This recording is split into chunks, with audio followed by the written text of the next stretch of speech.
माठाळाचे माथी हानुकाटे हे व्रत घेतलेलं जितेंद्र भावेश लाईव्ह आज रचना विद्यालयामध्ये आलेलं आहे आणि निर्भय महाराष्ट्र पार्टीच्या माध्यमातून समाजजनामध्ये जेही काही दुःख आहे निवारणाचं काम आपण करत असतो। आम्ही आज एका सामाजिक दुःखाच्या संदर्भामध्ये हे बैठकीला आलेलो होतो।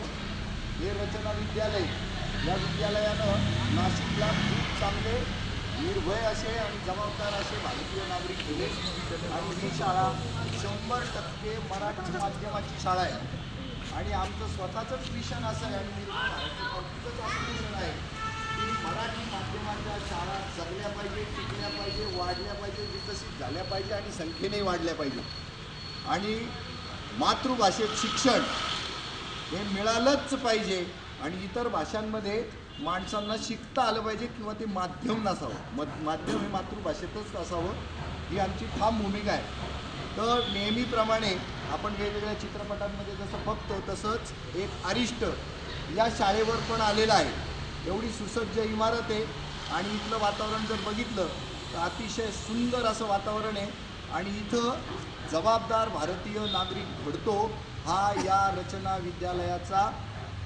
अतिशय संपन्न असा इतिहासही राहिला, वर्तमानपणे आणि भविष्यातही काही बदल होईल असं वाटत नाही। इथे खूप चांगले जबाबदार भारतीय नागरिकच घडतील।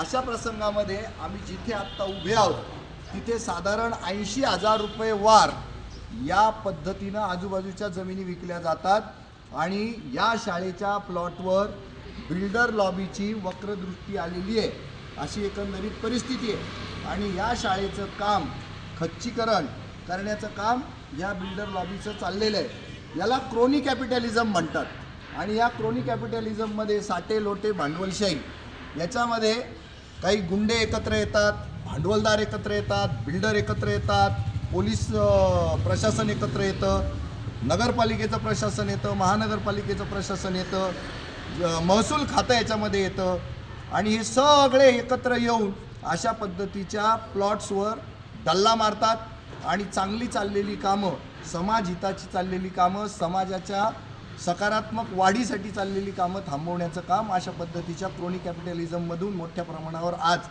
सगळ्यात जगभर केलं जातं। तर रचना विद्यालयाच्या बाबतीमध्ये सुद्धा असं घडताना दिसतंय आणि अशा प्रकारची तक्रार अनेक या शाळेतल्या विद्यार्थ्यांच्या आणि पालकांच्या तक्रारी आमच्यापर्यंत पोहोचल्या आणि मी या रचना ट्रस्टच्या सगळ्या संबंधित अधिकाऱ्यांना, पदाधिकाऱ्यांना भेटायला आलेलो होतो आज आणि त्यांनाही आश्चर्याचा धक्का बसला की तुम्ही स्वतः सुमोटो कसे आलात।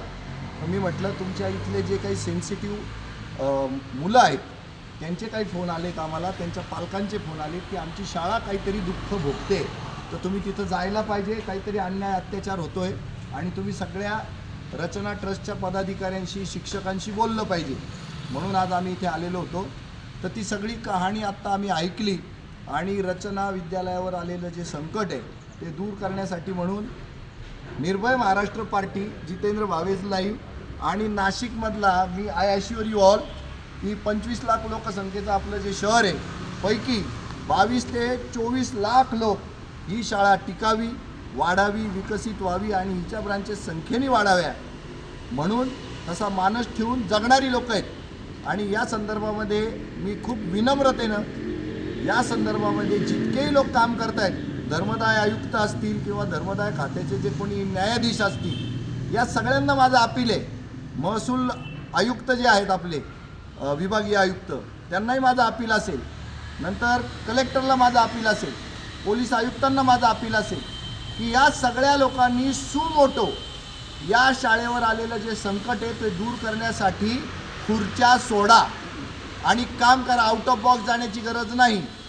तुम्हाला जर मनामध्ये प्रचंड इच्छाशक्ती असेल तर हा प्रश्न सोडवता येईल। मी या देशाचा एक नागरिक म्हणून मी मालक आहे या देशाचा असं मी समजतो आणि या देशाचे सगळे मालक तुमच्याकडनं अशाच पद्धतीच्या कामाची अपेक्षा करतात। पण जितेंद्र भावेश लाईव्हच्या माध्यमातून मी या सगळ्या लोकांना ज्यांना मी आवाहन करतोय, ज्यांच्याकडे आमच्या ह्या दिलेल्या खुर्च्या आहेत, तर मालक या नात्याने आम्ही सगळेजण या देशाचे मालक या नात्याने तुम्हाला सांगतो की ही गोष्ट शक्य आहे। रचना विद्यालयाला, रचना विद्यालयातल्या विद्यार्थ्यांना, पदाधिकाऱ्यांना, शिक्षकांना, पालकांना सगळ्यांना शांतपणे श्वास घेऊ द्या त्यांची घुसमट होऊ देऊ नका आणि शिक्षणाचं अहोरात्र जे काम इथं जे चाललेलं आहे आणि हा ज्ञानदीप 1969 साली इथे पेटवला गेला, तो अखंडपणे आत्ता सुरू आहे आणि ज्ञानाचं काम या माध्यमातून होतं आहे आणि त्याच्या प्रकाशामध्ये खूप नाशिककर न्हावून निघाले. तर या प्रक्रियेमध्ये कुठे खोडा येत असेल तर तुम्ही 5-6 जण ज्यांचे मी आत्ता नावं घेतले ते सगळे मोठे मोठे अधिकारी यांनी याच्यामध्ये सुमोटो ॲक्शन घेतली पाहिजे. ह्याच्यामध्ये तुम्ही नाक खुपसलं पाहिजे, या व्यवहारामध्ये तोंड घातलं पाहिजे, ना की तोंड लपवलं पाहिजे आणि याच्यामध्ये निर्णायकी भूमिका तुम्ही वठवली पाहिजे. तुमच्याकडे प्रचंड इच्छाशक्ती असली पाहिजे, खुर्च्या तुम्ही सोडल्या पाहिजे. तुमच्या AC केबिनमध्ये तुम्ही 10-10 तास बसलेले असतात, पैकी काही तास तुम्ही या प्रश्नासाठी खर्चले पाहिजे. हा आमचा आग्रह राहील, विनंती आम्ही करणार नाही, कारण आम्ही मालक आहोत.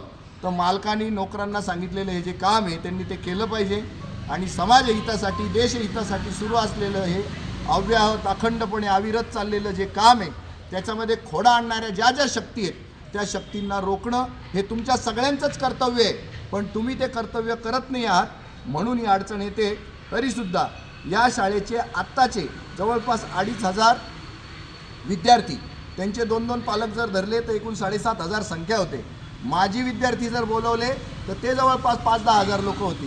तर अशा पद्धतीने लोकांनी तुमच्या इथे येऊन आक्रोश करण्यापेक्षा हा आमचा आक्रोश वेगवेगळ्या माध्यमातून तुमच्यापर्यंत बहुतेक शाळेने बराच पत्रव्यवहार केला असण्याची शक्यता आहे. पण मी या माध्यमातून तुम्हाला सगळ्यांना विनंती करीन की सुमोटो ॲक्शन घ्या. या लोकांची धडधड वाढवू नका, विद्यार्थ्यांना तुम्ही अस्वस्थ करू नका, पालकांना अस्वस्थ करू नका.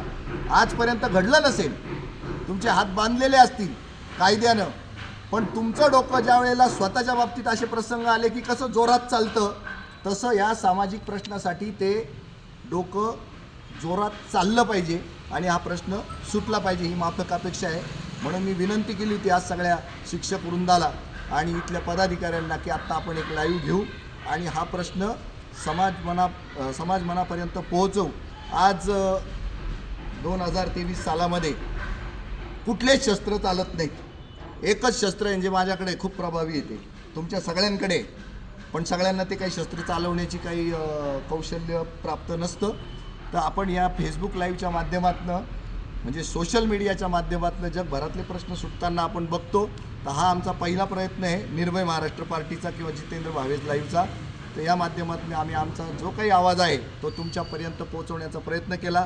तुम्ही जर स्वतःहून काम केलं तर आम्हाला काय म्हणतात ना, स्वर्ग 2 बोटं राहील आणि आभाळ ठेंगणं होईल. खूप आनंदित हो आम्ही आणि आमचा विश्वासच बसणार नाही 2023मध्ये प्रशासन स्वतः चालायला लागले. असा जर दिवस दाखवला तर तो दिवस भाग्याचा आहे आणि आमच्यासारख्या रस्त्यावर उतरून अन्यायाच्या विरोधात लढे देण्याची शक्यतासुद्धा मावळून जाईल. सगळ्यांना सगळं जागेवर मिळेल.